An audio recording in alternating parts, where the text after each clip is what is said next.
Story number 3. She sold happiness in glass jars. The poster read, "Happiness. Sold in glass jars. Call today." And underneath the text was a phone number.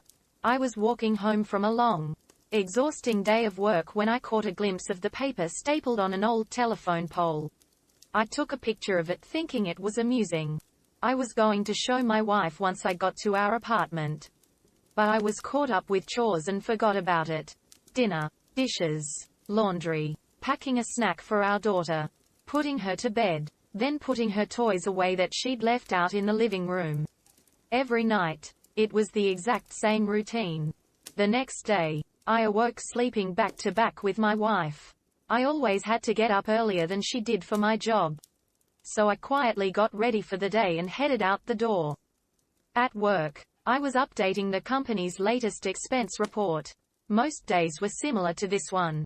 They were basically paying me to stare at a computer for 9 hours a day and input a couple numbers into a spreadsheet. I finished my work very quickly. So I decided to head out of the office early. It also helped that it was a Friday. And a lot of people leave early at the end of the week. On my walk back, I was thinking of what my life had become. I did this often. I always dreamed of traveling when I was younger. I wanted to drive across the country or solo backpack across Europe. Then I met Kelsey. Don't get me wrong. I loved Kelsey. I mean, I still do. We just don't have that spark anymore. When you meet someone and get in a relationship, whether it's meant to be or not, some of your personal life plans have to be put on hold. And then that relationship turns to marriage. And then you have a baby. Then you have to enroll your daughter in a preschool. Then you have to get a better paying job and work more hours and blah, blah, blah. I'm not trying to throw a pity party for myself. I'm just saying I wasn't exactly content with where I was in my life. I wouldn't have referred to myself as a happy person, as I took the same route home that I did every day to work and back.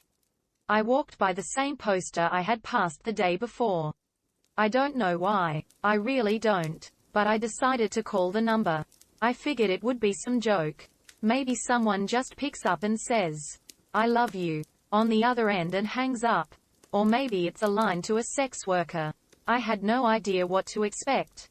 I called. It only rang once before someone picked up. "Hello," a woman said. Hi, I'm calling about your poster. Your ad? Quote. "Oh, awesome," she said calmly. "When do you wanna pick it up?" Quote. "Pick what up?" Quote. "The jar," she said, like it was the most obvious thing in the world. Oh, of course. I realized then that I had left work early without telling Kelsey. So I could just go pick it up now and she'd be none the wiser. "What exactly is it that you're selling?" Quote. "I just told you. It's happiness. In a glass jar. Like the poster said, happiness keeps best in glass jars. They're more durable than, say, a plastic bag." Okay. "Should we meet somewhere?" Quote. "For sure. I don't want you to end up being a creep or something. So let's go to a public place." The public place we decided on was a Starbucks parking lot a little over a mile from me. Now, I didn't think I was really going to be buying a jar of happiness or whatever. I was 99% sure she was going to sell me drugs. Maybe heroin would be in the jar. I remember thinking, oh no, happiness is probably a nickname for some street drug and I'm going to a drug deal. What if she's a cop? Am I going to be arrested? But something inside me told me to keep walking. And so I did. I stood outside and texted her. Me. "I'm here." Her. "Cool. Be there in a sec." Me. "What are you driving?" Her. "Silver Camry." And as her final text came through, I saw her car pull in. She took a spot not too far from where I stood. I could see there was no one else in the car, which put my kidnapping fear to rest. She opened her door and stood on the pavement, looking around until her eyes met mine. I gave her a little nod of acknowledgement. She simply responded by waving her hand, gesturing for me to come over to her car. So I did. She was young, maybe mid-20s, with curly, golden hair. Her skin was pale and contrasted with the all-black outfit she was wearing.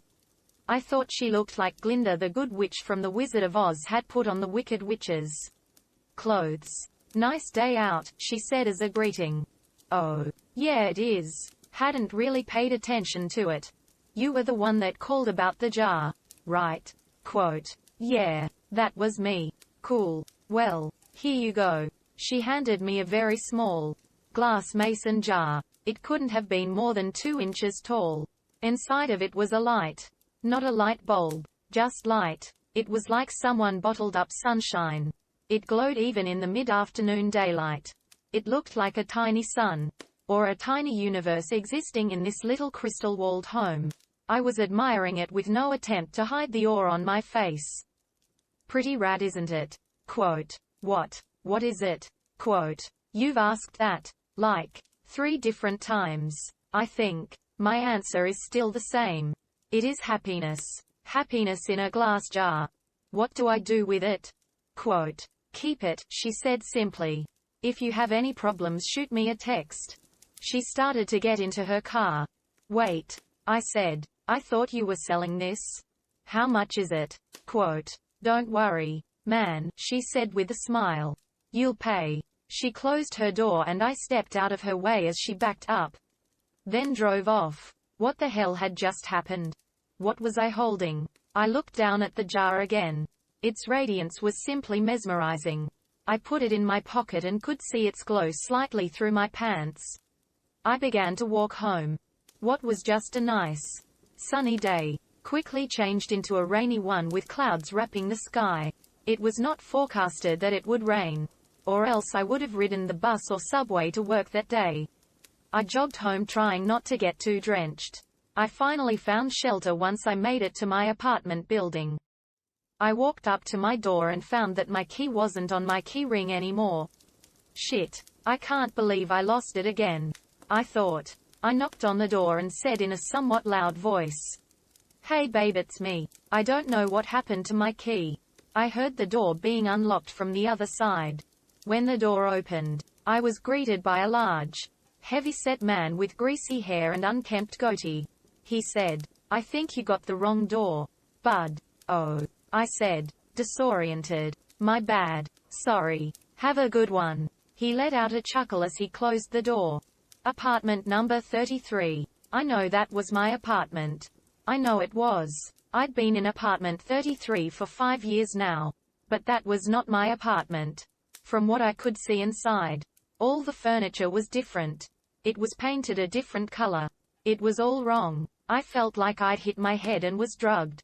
In that moment, nothing made sense. I pulled out my phone to call Kelsey so she could calm me down and tell me I just got confused for a second. But her contact wasn't in my phone. In fact, nothing was in my phone. I had no messages with her. No previous calls. No pictures. It was like my phone reset to its factory settings. Did that girl somehow switch my phone out when I wasn't looking? I would have just dialed Kelsey's number manually. But I couldn't quite remember it. I had known it by heart before. But not anymore. I needed to get back to the office. I had all my contacts backed up on my work computer. Since it was still raining, I hopped on the bus which had a stop right in front of the apartment complex. I rode downtown toward my office, the whole time staring at my wet shoes, wondering what the hell was going on. We have a keycard access to our building so only authorized personnel can get inside. I always keep my access card in my wallet. Always. But, surprise, surprise, it wasn't there. I buzzed into the speaker we had for guests with appointments. Or employees as a backup in case anyone lost or forgot their card. BZZZ. Hey, this is Tim. I must have lost my card. My employee number is. I stopped as I drew a blank. A voice came through the speaker. Tim, you got cut out. What's your employee number? Quote. I can't remember. Quote. That's fine. Just tell me your full name and department. Finance. I'm in finance. My full name is Tim Brooks. One sec. About 30 seconds later, the man spoke to me again. We don't have a Tim Brooks working in this building. Did you have an appointment with someone? Quote. I backed up in surprise, almost tripping on my own feet. I had just been in that office an hour or two ago. What was happening to me? I felt like I was getting Alzheimer's but going through every stage in one day. I stared at my hands, unsure if I was in the right body. I felt like the world around me was disintegrating. I wasn't in control. I was merely sitting inside somebody else's head, watching the world through their eyes. Just then, I got a text. I recognized the number immediately. It was that girl, the one who gave me the jar. I had forgotten all about it until I saw her text. Hey, how's it going? I looked at my phone, dumbfounded. It made me angry she was so nonchalant about this. She knew what was going on. She had done this somehow. Me. What the hell did you do to me? The worst is yet to come. I was astronomically close to just chucking my phone as far as I could in frustration.